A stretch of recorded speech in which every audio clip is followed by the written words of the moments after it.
Hi everyone, and welcome. Today, we're diving into a common source of confusion in C++, std remove.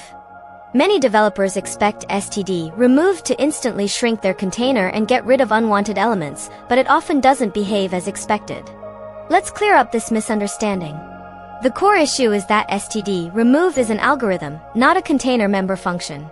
It operates on a range of elements, specified by two iterators, rather than the container itself.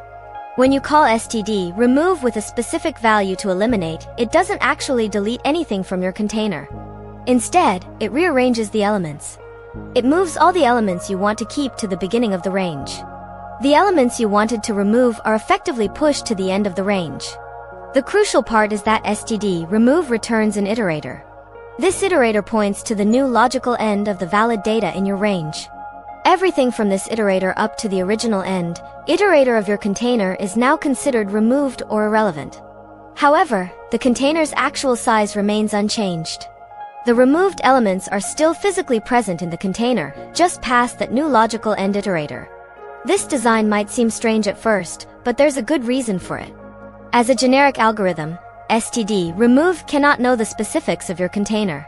Different containers, like std vector and std list, have very different ways of removing elements efficiently.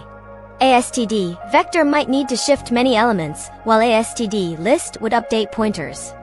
Std remove avoids making assumptions about your container's internal structure or how to resize it.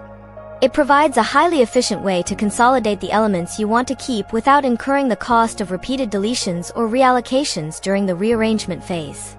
So, how do you truly remove elements and shrink your container? You use what's known as the erase remove idiom. This idiom combines std remove with your container's erase member function. First, you call std remove on your container's range, passing the value you want to eliminate. This call returns the iterator to the new logical end, as we discussed. Let's say this iterator is new_end.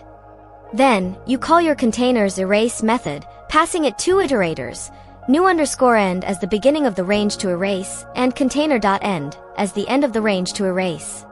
For example, if you have a std vector int numbers equals 1, 2, 3, 2, 4, 2, and you want to remove all 2s, you would write numbers.erase std remove numbers.begin numbers.end 2 numbers.end. The std remove part rearranges the vector to something like 1, 3, 4? Where are the old 2s but now considered garbage, and returns an iterator to the first?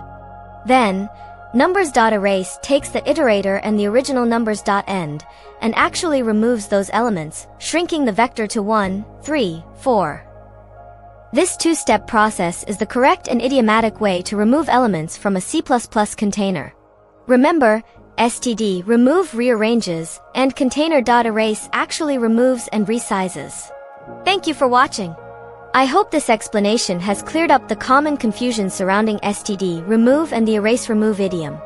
If you found this video helpful, please give it a thumbs up. It really helps the channel. And if you want more C++ tips and deep dives, consider subscribing. We'd love to